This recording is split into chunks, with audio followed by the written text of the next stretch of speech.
I walked by the central bank in Dame Street one day and I saw this Occupy Dame Street, and they seemed to be addressing international banking.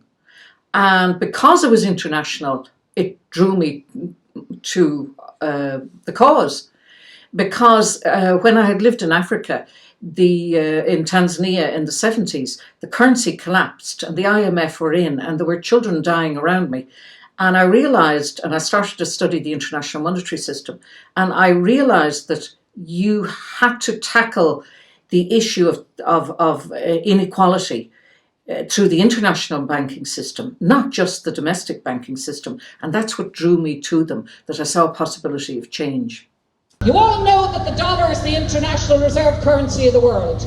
Everybody knows that. Your concrete blocks, your buses, the wheat in the field, the tractors, everything is dictated by the US dollar. It is the reserve currency of the world.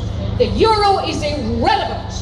It's irrelevant. It's just the money you do on a day-to-day. But our economy and the global economy, from Africa to the Middle East to South America, is controlled by the dollar.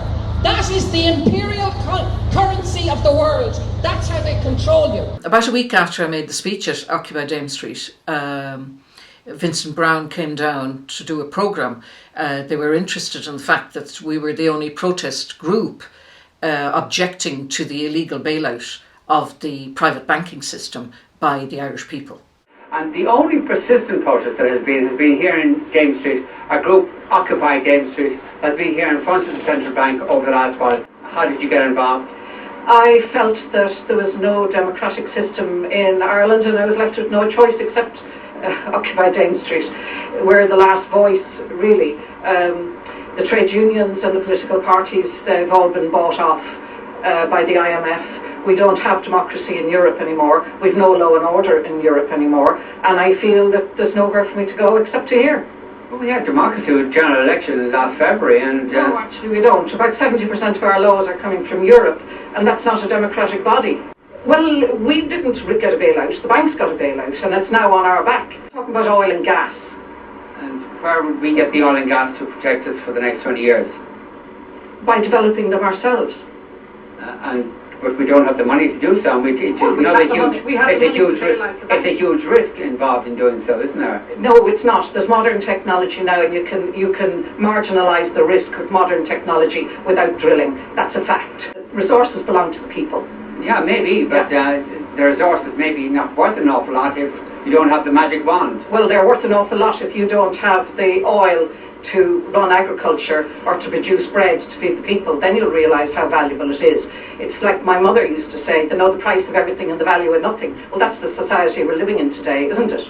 It was only about a week after I spoke, the Troika were holding a press conference in the EU offices in Molesworth Street, and I wanted the Troika to answer for the damage they were doing to the Irish economy in placing an illegal odious debt on the backs of the Irish people. Lays down here, yeah.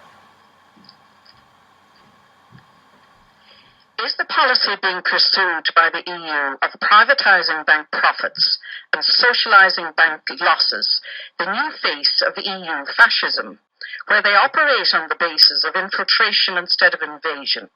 And could you also confirm if the required uniform for this new fascism is a grey suit? Thank you. People will probably remember that particular press conference where Vincent Browne asked the Troika to account for why they were bailing out private banks. You people are intervening in this society, causing huge damage by requiring us to make payments not for the benefit of anybody in Ireland, but for the benefit of European financial institutions. Now, could you explain why the Irish people are inflicted with this burden? Because I'd studied the international monetary system from the 70s, I had gained a huge amount of knowledge, and I found that I was being invited to, like for instance in Wicklow, for the no household charge. This is a chart from the year 2000 to 2010, and the yellow boxes are the areas where you see all the different countries. The yellow boxes are when they didn't operate within the budget limits. If you look at Germany was outside the region for 7 years. If you look at France, France didn't stay within the budget requirements for 6 years. Michael Noonan said on the radio on Sunday that if we had stayed within our budget requirements, we wouldn't be in the position we were in today. Well, it's a lie. It's just a barefaced lie, and it's not factual. There we are from the year 2000. Look, we were never in a yellow box all the way until the collapse on Wall Street in 2008. And then look where we went when they forced us to do the banks. Right? Now, the first thing I want to say is, when they forced us to do the banks, they broke international law. When they put the debts of the banks onto our back, they broke international law under odious debt, which means that no government can take on a debt and put it onto the backs of the people that's not for the benefit of the people. It's illegal. I believed in the principles of direct democracy, and at the time I thought that you actually needed a political party to achieve that.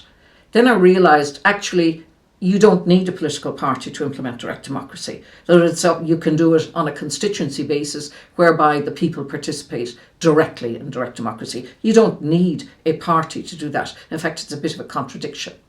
You have a war going on in the world at the moment, and it's a war that's taking place on Wall Street.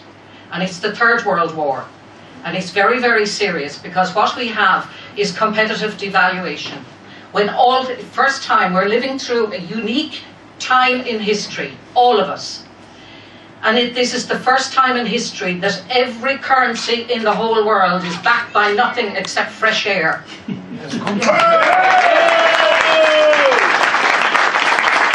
I was invited to speak at the Ballyahey Says No to the Bondholders anniversary celebrations in Cork, where there was a number of prominent speakers.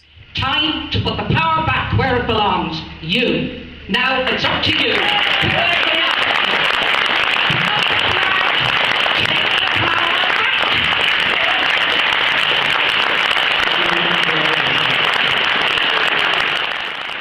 I sincerely hope that the people of Dublin Midwest will trust me with their votes and honour me with their vote.